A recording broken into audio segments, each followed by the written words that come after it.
Hello everyone, welcome to the study concept. जय हिंद दोस्तों।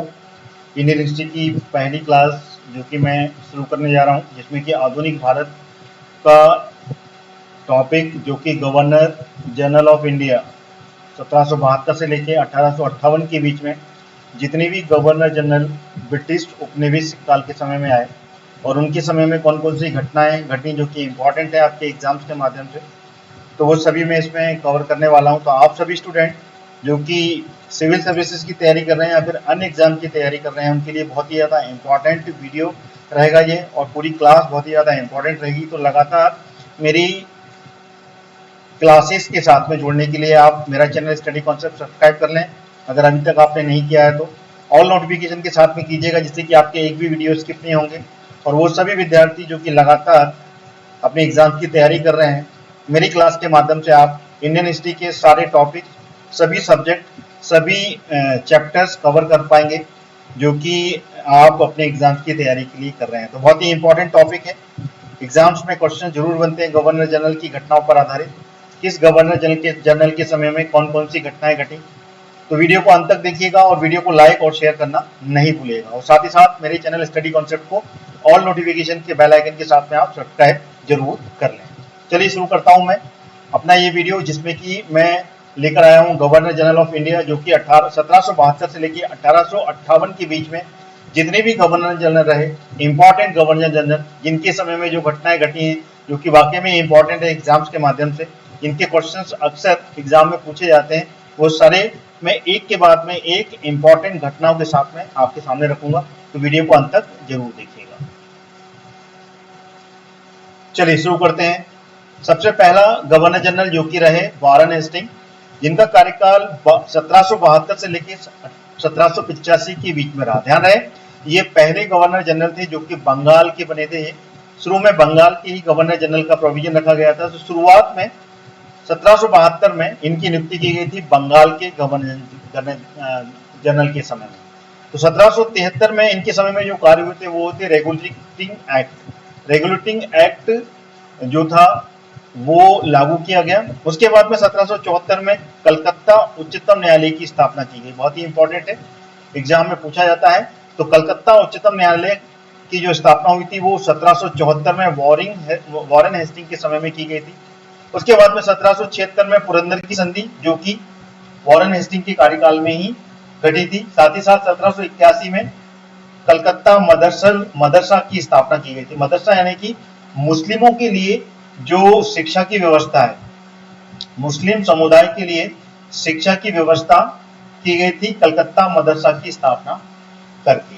देन उसके बाद में 1784 में एस्थेटिक सोसाइटी ऑफ बंगाल की स्थापना की गई। उसके बाद में पीस इंडिया एक्ट भी लागू वॉरेन हेस्टिंग के समय में किया गया। आइए अब चलते हैं कॉर्नवालिस के समय। कॉर्नवालिस जो कि वॉरेन हेस्टिंग के बाद में गवर्नर जनरल बने, जो कि जिनका कार्यकाल 1786 से लेकर 1793 के बीच में रहा। तो इनके समय में जो प्रमुख घटनाएं थी वो थी 1790 में तृतीय मैसूर युद्ध जो कि कॉर्नवालिस के समय में ही हुआ। देन उसके बाद में 1793 में बंगाल में भू राजस्व की जो स्थायी बंदोबस्त व्यवस्था है उसको लागू करने का श्रेय लॉर्ड कॉर्नवालिस को जाता है। पुलिस सुधार इन्हीं के समय में हुए। साथ ही साथ में भारतीय सिविल सेवा की शुरुआत, भारतीय सिविल सेवा यानी कि भारत में जो सिविल सर्वेंट्स की शुरुआत की गई थी वो लॉर्ड कॉर्नवालिस ने ही शुरू किया था। उसके बाद में आए थे सर जॉन सॉर जो कि 1793 से लेकर 1798 के बीच में भारत में गवर्नर जनरल के पद पर रहे। तो इनके समय में 1793 में चार्टर अधिनियम पेश किया गया था। बहुत ही इंपॉर्टेंट है, याद रखिएगा, क्वेश्चन पूछा जाता है। तो 1793 में जो चार्टर अधिनियम है वो सर जॉन सॉर के समय में ही प्रस्तुत किया गया। चलते हैं अगली स्लाइड की तरफ में। अगली स्लाइड, इसके बाद में आए लॉर्ड वेलीजली। कार्यकाल बिल्कुल नोट कर लीजिएगा, 1798 से लेकर 1805 के बीच में लॉर्ड वेलीजली जो कि भारत के गवर्नर जनरल बने ब्रिटिश उपनिवेशिक काल के समय में। 1798 में निजाम के साथ में संधि की शुरुआत इन्होंने की थी। जो सहायक संधि है, सहायक संधि का श्रेय जो जाता है शुरुआत करने में वो लॉर्ड वेलीजली को ही जाता है। तो 1798 में सबसे पहली जो सहायक संधि हुई थी वो निजाम के साथ में की गई थी। उसके बाद में 1799 में चौथा मैसूर युद्ध हुआ था। 1802 में पुणे की लड़ाई और बसीन की संधि का श्रेय लॉर्ड वेलिजेली को जाता है। उसके बाद में 1803 से लेके 1805 तक द्वितीय मराठा युद्ध हुआ। 1805 में भरतपुर पर कब्जा करने पर असफल होने के कारण, ध्यान रखिएगा, लॉर्ड वेलिजेली का युद्ध हुआ था 1805 में, लेकिन भरतपुर में कब्जा ना होने के कारण लॉर्ड वेलिजेली को वापस बुला लिया गया था, ये सफल हो गए थे। देन उसके बाद में दोबारा से लॉर्ड कॉर्नवालिस को दूसरी बार गवर्नर जनरल के लिए स्थापित किया गया था। लॉर्ड 1905 से लेकर 1907 तक, यानी कि 2 वर्ष के कार्यकाल के लिए इनको दोबारा बुलाया गया था और 2 वर्ष के लिए ये 1805 से लेकर 1807 के बीच में दोबारा से गवर्नर जनरल बने थे। अब अगला आता है लॉर्ड मिंटो का कार्यकाल, जो कि 1807 से लेकर 1813 के बीच में गवर्नर जनरल रहे। इनके समय में 1809 में महाराजा रणजीत सिंह के साथ में जो संधि हुई थी, अमृतसर संधि के नाम से जाना जाता है, ये संधि इन्हीं के समय में हुई थी। देन उसके बाद में आते हैं लॉर्ड हेस्टिंग, बहुत ही इंपॉर्टेंट है, इस पर क्वेश्चंस बिल्कुल अवश्य बनते हैं। 1813 से लेकर 1823 तक ये भारत के गवर्नर जनरल रहे। 1813 में चार्टर जो एक्ट था, कंपनी चार्टर एक्ट, उसको रिन्यू किया गया, यानी कि इसका नवीनीकरण किया गया था। नवीनीकरण यानी कि इसमें सुधार किए गए और दोबारा से लाया गया, पुनः यानी कि रिन्यू हुआ था, ध्यान रखिएगा 1813 में, ठीक है ना। देन उसके बाद में 1814 से लेकर 16 से के बीच में, 1814 से लेकर 1816 के बीच में नेपाल के साथ में युद्ध हुआ था। देन उसके बाद में ये सगोली संधि, बहुत इंपॉर्टेंट है ये सुगोली संधि, जो कि नेपाल के युद्ध के बाद में सगोली संधि के साथ में इस युद्ध की समाप्ति हुई थी। कब? 1816 में। 1816 में नेपाल के साथ में सगोली की संधि हुई थी। देन इसमें अंग्रेजों ने विजय हासिल की थी और सगोली संधि के बाद में ये पूरा युद्ध खत्म हुआ था नेपाल के साथ। फिर उसके बाद में 1807 से 1817 से लेकर 1818 में वॉरेन हेस्टिंग को ही पिंडारियों का दमन किया था। तृतीय मराठा युद्ध इनके समय में हुआ और होलकर के साथ में संधि, यानी कि होलकर के साथ में युद्ध हुआ और युद्ध में अंग्रेजों की विजय हुई। उसके बाद में होलकर के साथ में संधि के साथ में इस युद्ध की समाप्ति हुई थी। ध्यान रखिएगा, जो मैं यहाँ पर सन लिखे हुए हैं, 1817 से लेकर 1818 के बीच में पिंडारियों का दमन, तृतीय मराठा युद्ध और होलकर की संधि हुई थी। फिर उसके बाद में आता है 1819 का समय। 1819 में पेशवा की पद की समाप्ति का जो श्रेय जाता है वो लॉर्ड हेस्टिंग को जाता है, यानी कि लॉर्ड हेस्टिंग के समय में जो पेशवा का पद था मराठाओं में, उसको समाप्त कर दिया था इसने।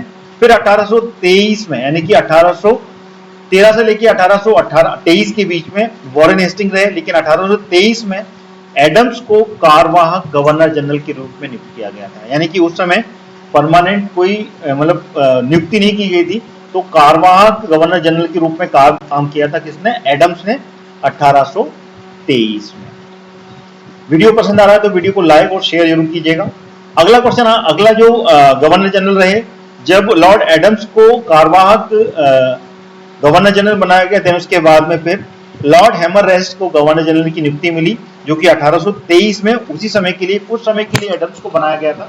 देन उसके बाद में 1823 में नियुक्त किया गया था एमरेस्ट को, लॉर्ड हैमरेस्ट को गवर्नर जनरल के लिए, जो कि 1823 से लेकर 1828 के बीच में ये गवर्नर जनरल रहे। तो इनके समय में जो घटना घटी थी वो 1824 से लेकर 26 तक प्रथम बर्मा युद्ध हुआ था और बैरकपुर का जो विद्रोह, सबसे पहला विद्रोह जो हुआ था वो इन्हीं के कार्यकाल में हुआ था। एमरेस्ट के जो गवर्नर जनरल रहे उस समय ही ये बैरकपुर का विद्रोह हुआ था। फिर उसके बाद में आए लॉर्ड विलियम बेटिंग, बहुत ही इंपॉर्टेंट है, ध्यान रखिएगा, लॉर्ड विलियम बेटिंग, क्योंकि इनके कार्यकाल में जो घटना घटी थी वो क्वेश्चंस अवश्य बनते हैं, ध्यान रखिएगा। कई बार क्वेश्चंस पूछा गया। तो 1829 से 1827 से लेके 1827 से 28 हो गए, से लेके 29 के बीच में, ये गलत हो गया, 29 के बीच में ठगी का दमन और सती प्रथा का अंत का जो श्रेय जाता है वो जाता है लॉर्ड विलियम बेटिंग को। लॉर्ड विलियम बेटिंग के समय में इन्होंने ठगी का दमन किया था, यानी कि जो ठगी प्रथा थी उसको समाप्त किया था, साथ में सती प्रथा का अंत किया था। और सती प्रथा के लिए सबसे ज्यादा प्रमुख श्रेय जाता है तो वो जाता है राजा राममोहन राय को, राजा राम मोहन राय। राजा राम मोहन राय ने साथ में मिलकर विलियम बेटिंग के साथ में ये सती प्रथा का अंत किया था, और ये हुआ था 1829 में। 1829 के समय की बात है। देन उसके बाद में 1833 में दोबारा से कंपनी चार्टर एक्ट में सुधार किए गए थे। ध्यान रखिएगा, लगातार ये कंपनी चार्टर एक्ट जब से शुरू हुआ तो एक के बाद में एक, जब जब जो व्यवस्था में कुछ कमी पाई गई तो कंपनी चार्टर एक्ट में निरंतर कहीं ना कहीं पे सुधार की आवश्यकता पड़ी। तो 1833 में विलियम बेटिंग के समय में दोबारा से कंपनी चार्टर एक्ट में सुधार किए गए, और सुधार के बाद में फिर 1835 में कलकत्ता मेडिकल कॉलेज की स्थापना की गई। इंपॉर्टेंट है, ध्यान रखिएगा, 1835 में कलकत्ता मेडिकल कॉलेज की स्थापना की गई। फिर उसके बाद में 1835 के कार्यकाल में विलियम बेटिंग का जो कार्यकाल था वो खत्म हो गया था, उन्होंने अवकाश ग्रहण कर लिया था, और सर चार्ल्स मेटकाफ जो कि कारवाक गवर्नर के रूप में नियुक्त हुए थे। ये सर चार्ल्स मेटकाफ वही हैं जिनकी सिर्फ 1 वर्ष का कार्यकाल रहा और इनकी हत्या कर दी गई थी। हत्या जो कि कहां पर, अंडमान निकोबार में जो सेलुलर जेल है वहां पर इनकी हत्या कर दी गई थी। मुझे 1935 से 36 की 1835-36 के बीच की घटना है, और इस समय ये 1 वर्ष के लिए कारवाक गवर्नर जनरल के रूप में नियुक्त हुए थे चार्ल्स मेटकाफ, और इनकी हत्या वहां पे एक कैदी, एक मुस्लिम कैदी था, उन्होंने, ठीक है ना, चोरी से हमला कर दिया, छुपके हमला किया, और हमला करने के बाद में ये वहीं पर इनकी मृत्यु हो गई थी। चलिए अब आगे चलते हैं। अगले फिर जब मेटकाफ की मृत्यु हुई, देन उसके बाद में लॉर्ड ऑकलैंड 1836 से लेकर 1842 के बीच में ये गवर्नर जनरल बने, और 1837 से लेकर 38 के बीच में इन्हीं के समय में, लॉर्ड ऑकलैंड के समय में उत्तर भारत में बहुत ही ज्यादा विकट यहाँ पर सूखा पड़ा, यानी कि बारिश नहीं हुई उस समय, और बहुत ही जम के यहाँ पर सूखा पड़ा था 1837 से 38 के बीच में। और 38 में ही यहाँ पर सहाय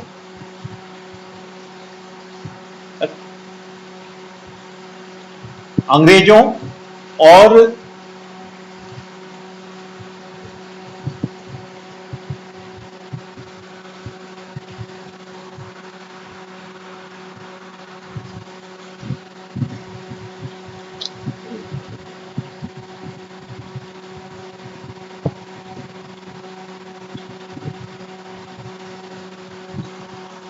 और साहस ऊर्जा की रंजीत के बीच में ये त्रिपट की संधि हुई थी। थोड़ा सा इसमें अमेंडमेंट करना पड़ेगा। 1838 में क्या हुआ था वह देख लेता हूं मैं। 1838 में ये जो संधि हुई थी, ये साहस ऊर्जा, सॉरी ये जो गलत है, ये साहस ऊर्जा, अपडेट कीजिएगा, साहस ऊर्जा और रंजीत के बीच में ये त्रिपटाइट की संधि हुई थी। फिर उसके बाद में 1842 में जो अंग्रेजों के साथ में अफगानों में विध्वंस, मतलब अंग्रेज और अफगान में विध्वंस की शुरुआत हो गई थी, यानी कि अफगान का युद्ध हुआ था 1842 में, उसमें अंग्रेजों का यहाँ पर बहुत ही ज्यादा नुकसान पहुंचा था, और अंग्रेज बहुत बुरी तरीके से यहाँ पर 1842 में हारे थे। फिर उसके बाद में 1842 से लेकर 1844 के बीच में लॉर्ड एलन बेरो जो कि गवर्नर जनरल बने, और 1843 में इन्हीं के समय में सिंध पर अधिकार हुआ। सिंध जो कि अफगानिस्तान का क्षेत्र था, और दास प्रथा की समाप्ति जो हुई थी वो एलन बेरो के समय ही हुई थी। ठीक है, आगे बढ़ते हैं। अगला लॉर्ड होर्डिंग। फिर उसके बाद में 1845 से लेकर 1848 के बीच में लॉर्ड होर्डिंग यहाँ पर गवर्नर जनरल बनकर आए। 1845 में प्रथम सिख युद्ध हुआ था, ध्यान रखिएगा, पहला सिख युद्ध हुआ, और इसमें मुड़की और फिरोजपुर की जो लड़ाइयां हैं ये प्रमुख थी, जो कि लॉर्ड होर्डिंग के समय में हुई थी।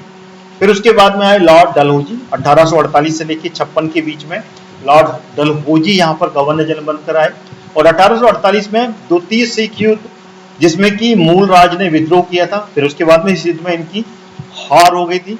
हार होने के बाद में यहाँ पर डॉक्ट्रिन ऑफ लैप्स यानी कि अपहरण नीति की घोषणा की गई थी, और सबसे पहली जो रियासत को हड़पा था वो था सतारा पर 1848 में इन्होंने अधिकार किया था।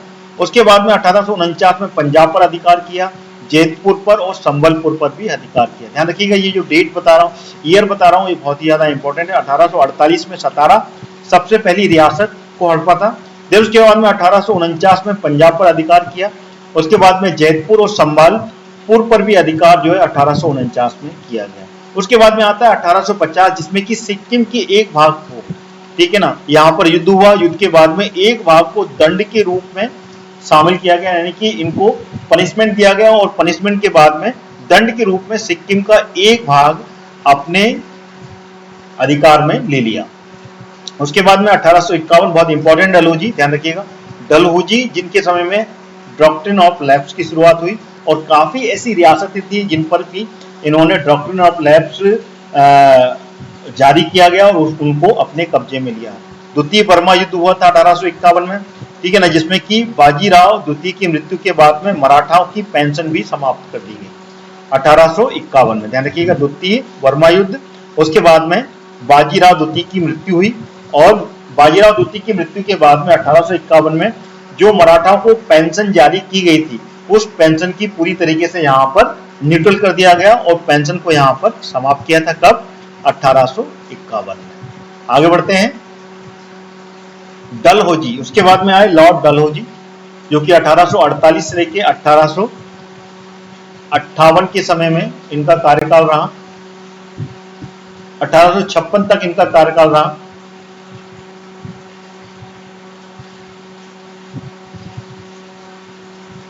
सॉरी 1800 डलहौजी भी थे इस समय। 1800 नहीं, इसको थोड़ा सा अपडेट करना पड़ेगा। लॉर्ड डलहौजी के बारे में अगर हम देखा जाए तो लॉर्ड डलहौजी का जो कार्यकाल था वो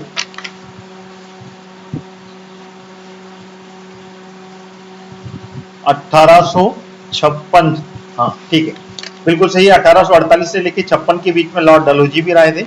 डलहौजी ने भी सेम टाइम पे ही कार्यकाल किया था और इनके समय में मुंबई से थाने के बीच में, ध्यान रखिएगा, मुंबई से थाने के बीच में क्या हुआ था?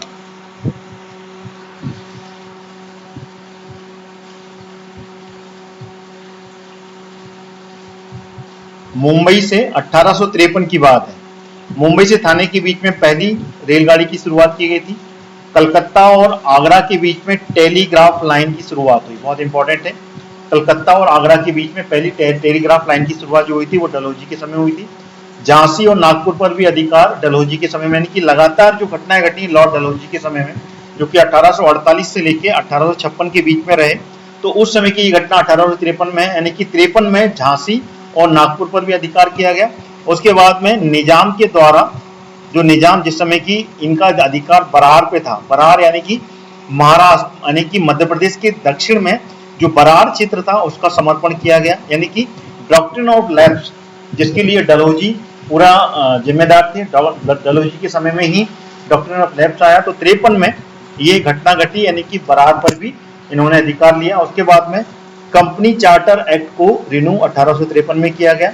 उसके बाद में आईसीएस परीक्षा की शुरुआत भी डलहौजी के समय में हुई थी, ठीक है ना, इंडियन सिविल सर्विसेज के नाम से जानते हैं इसको, आईसीएस, इंडियन सिविल सर्विसेज की शुरुआत डलहौजी के समय हुई थी, बहुत इंपॉर्टेंट है, ध्यान रखिएगा। इंडियन सिविल सर्विस की शुरुआत किसके समय में हुई थी? तो वो हुई थी लॉर्ड डलहौजी के समय में, ठीक है, क्लियर हो गया। अगला important fact, Charles Wood dispatch, जो वुड्स डिस्पैच के नाम से जाना जाता है, जो कि शिक्षा की नीति यानी कि एजुकेशन पॉलिसी के नाम पर इसको जाना जाता है। तो एजुकेशन पॉलिसी में चार्ल्स वुड का जो डिस्पैच है वो बहुत ही ज्यादा इंपॉर्टेंट है, जो कि 1854 में आया था। देन उसके बाद में 1855 में इंपॉर्टेंट घटना घटी थी, संथाल विद्रोह, जो कि नागपुर का जो पठार है, ठीक है ना, वहां पर जो संथाल जनजाति के लोग रहते थे उन्होंने यहाँ पे विद्रोह किया था और उस विद्रोह में अंग्रेजों ने यहाँ पर संधि करके अपनी हार स्वीकार की थी और यहाँ पर संताल परगना यहाँ पर स्थापित किया था और अंग्रेज इन जनजातियों से विद्रोह में जीत नहीं पाए थे और इस विद्रोह का सामना करते हुए अंग्रेज पीछे हट गए थे, ठीक है। अगले जो थे वो भी डलहौजी, यानी कि डलहौजी की कार्यकाल में जो घटनाएं घटी काफी इंपॉर्टेंट थी। उन्होंने कब कौन कौन से क्षेत्र पर अधिकार किया डॉक्ट्रिन ऑफ लैप्स में बहुत इंपॉर्टेंट है, तो इनको जरूर याद कर दीजिएगा। 1856 जो कि इनका आखिरी वर्ष था, उस समय इन्होंने सबसे आखिरी जो रियासत हड़पी थी वो उस पर जो हड़पना था वो था अवध। अवध पर कुशासन, ध्यान रखिएगा, कुशासन का आरोप लगाते हुए अवध पर अधिकार कर लिया था 1856 में, यानी कि सबसे आखिरी रियासत थी जो कि इन्होंने हड़पी थी। और इसी के बीच में कानपुर को भी हड़पा था। कानपुर, ठीक है ना, इसको भी याद कर लीजिएगा।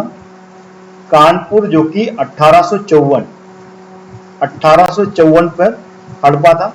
और यहाँ पे नानाजी, ठीक है ना, नानाजी पेशवा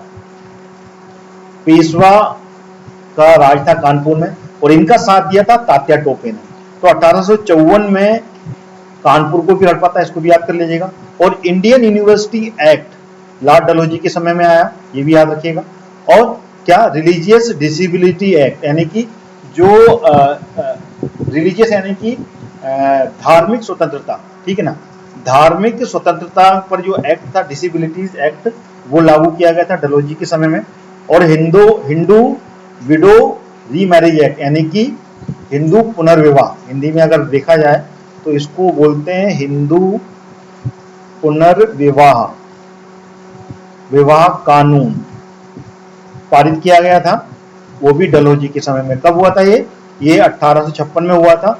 और इसके लिए श्रेय जो जाता है वो जाता है ईश्वर चंद्र विद्यासागर, ध्यान रखिएगा, ईश्वर चंद्र विद्यासागर, इनके द्वारा काफी प्रयास किया गया।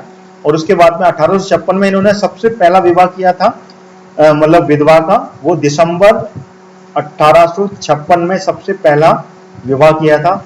और शिक्षा के क्षेत्र में भी ईश्वर चंद्र विद्यासागर का नाम लिया जाता है। इन्होंने शिक्षा के क्षेत्र में बालिकाओं के लिए एक स्कूल भी इन्होंने खोला था।